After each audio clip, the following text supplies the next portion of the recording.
کرنے کو تو آج کل کوئی بھی کسی سے کر رہا ہے، لیکن دھرم اجازت نہیں دیتا. اور نہیں دیکھتے، وہ بولتے ہیں کہ پتروں کو درپن نہیں کر سکتے. ابھی آپ نے بولا کہ چترورن چوکر کی براہمن، چھیتری اور شودر اور ویشیہ جو بھی ہے گن اور کرموں کے وبھاگ سے ہوتے ہیں، تو پھر گرو جی ایسے کیسے نہیں بول سکتے کہ نہیں ہو سکتا ہے؟ تو کیا چھتریا کا لڑکا مطلب جو ادھر بھی رہتے ہیں ہمارے ادھر براہمن، وہ تو کچھ بھی کرتے ہیں، ہمارے ادھر کو براہمن بھی تو مانس بھی کھاتے ہیں. لوگ تو غلط کر ہی رہے ہیں نا بیٹا. ہاں گرو جی. تو ہم بھی غلط کریں کیا کہ وہ کر رہے ہیں تو ہم بھی کریں؟ نہیں وہ نہیں تھا گرو جی. اس لیے ہماری جو پرمپرائیں ہیں، براہمن کا وواہ براہمن میں ہو، چھتریہ کا چھتریہ میں، ویشیہ کا ویشیہ میں، شودر کا شودر میں، تب جا کے ویوستھا بنے گی. یدی منمانا کسی کا کسی سے کر دو گے تو ورن سنکرتا پھیلے گی، اور وہی ورن سنکرتا سماج کو ہانی پہنچائے گی. بہن نے سوال کیا ہے کہ مسلم مذہب میں کہتے ہیں کہ ہندو مسلم سب ایک ہے، لیکن ہمارے پنڈت ایسا نہیں کہتے، کیوں؟ اگر قرآن پڑھیں گے تو جیسا میں نے کہا کہ مذہب اللہ کے نزدیک ایک ہی ہے، اسلام اور کوئی نہیں.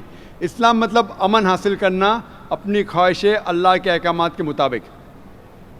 لیکن قرآن مجید میں لکھا ہے سورہ حجرات میں، سورہ نمبر 49 چیپٹر 49 ورس نمبر 13، یا ایھا الناس انا خلقناکم من ذکر و انثی وجعلناکم شعوبا وقبائل لتعارفوا ان اکرمکم عند اللہ اتقاکم ان اللہ علیم خبیر، کہ اے انسانوں، ہم نے تمہیں بنایا ہے ایک پیر سے، ایک جوڑے سے، آدمی اور عورت کے جوڑے سے، اور آپ کو تقسیم کیا ہے قبائل میں تاکہ آپ ایک دوسرے کو پہچان سکے، نہ کہ آپ ایک دوسرے سے نفرت کریں. اور سب سے بہترین انسان وہ ہے جو تقویٰ رکھتا ہے. تو سارے مذہب کے لوگ ایک نہیں ہیں، سارے انسان ایک ہے. ایک انسان دوسرے انسان سے اونچا دولت کی وجہ سے نہیں ہے، جنس کی وجہ سے نہیں ہے، عمر کی وجہ سے نہیں ہے، پیسے کی وجہ سے نہیں ہے، لیکن ہے تقویٰ کی وجہ سے. تقویٰ مطلب پائٹی، رائچسنس. جس کو اللہ سبحانہ و تعالیٰ کا زیادہ خوف ہے، جو اللہ سے زیادہ قریب ہے، وہ انسان اونچا انسان ہے. نہیں تو سارے انسان یکساں ہے. جہاں تک کہ آپ نے کہا کہ پنڈت لوگ یہ کیوں نہیں کہتے کہ سارے انسان سیم ہیں، کیونکہ جب آپ ہندو مذہب کی کتاب پڑھیں گے، وید اور باقی کتاب، اس میں لکھا ہے کہ خدا نے اپنے سر سے پیدا کیا براہمن کاسٹ کو، اپنے چھاتی سے پیدا کیا شتریہ کلاس کو. براہمن مطلب لرنڈ کاسٹ، ودوان کلاس. شتریہ مطلب واریر کاسٹ، سولجرز. اور اپنے تھائی سے، اپنے جانگ سے یا اپنے پیٹ سے پیدا کیا ویشیاز، بزنس کلاس. اور اپنے فیٹ سے، پیر سے پیدا کیا شودرا. اور یہ کاسٹ سسٹم جو لکھا ہے آپ دیکھیں گے منوسمرتی میں ہے، وید میں ہے، یہ اس میں مانتا نہیں ہر ہندو. کیوں؟ کیونکہ یہ انسانیت کو تقسیم کرتا ہے. ہمارے اسلام میں سارے انسان، چاہے گورا یا کالا، امیر یا غریب، راجا یا فقیر، اللہ کے نزدیک انسان یکساں ہے. اونچا تب ہوتا ہے جب تقویٰ زیادہ ہے تو اور اچھا انسان ہے. تو ہم مانتے ہیں کہ پیسے سے یا رنگ سے یا جات پات سے انسان جنت میں نہیں جا سکتا ہے. اس کے بارے میں اور اگر آپ چاہتے ہیں تو آپ میری تقریر سنو، ہندو مذہب اور اسلام میں یکسانیت، اور اس کے بارے میں اور ڈیٹیلز میں کہا regarding caste system. Hope the answer the question sister. میرا سوال آپ سے یہ ہے کہ مجھے کئی دوست ملے جن میں سے کچھ سیاہ ہے اور کچھ سنی. جیسے آپ نے کچھ دیر پہلے بتایا کہ جو انسان مانتا ہے کہ اللہ ایک ہے اور محمد علیہ السلام آخری پیغمبر ہیں، تو میں مانتا ہوں اس بات کو. تو اگر میں یہ کہوں کہ میں مسلمان ہوں تو یہ جھوٹ نہیں ہے.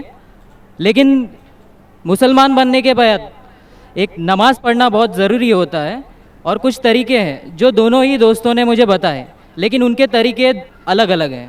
تو مجھے یہ سمجھ میں نہیں آیا کہ کس کا طریقہ میں اپناؤں، کیونکہ دونوں ہی اپنے طریقوں کو صحیح سمجھ سکیں. بھائی صاحب نے سوال کیا کہ اگر اللہ ایک ہے اس میں ماننا ہے اور محمد صلی اللہ علیہ وسلم پیغمبر ہے تو میں مانتا ہوں، تو اس طریقے سے مسلمان ہوں میں.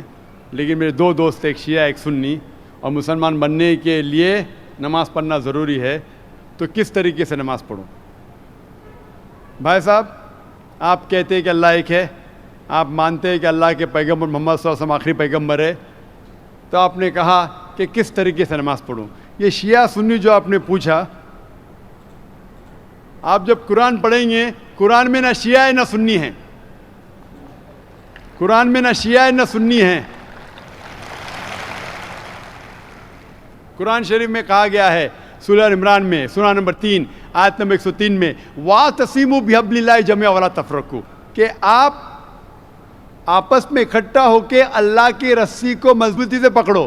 اللہ کی رسی ہے قرآن اور صحیح حدیث. تو آپ دیکھیں قرآن میں کیا لکھا ہے اور اللہ کے رسول کے صحیح حدیث میں کیا لکھا ہے. تو جو بھی آپ سے کچھ کہتا ہے اگر قرآن اور صحیح حدیث کے مطابق ہے آپ اس کی بات مانو.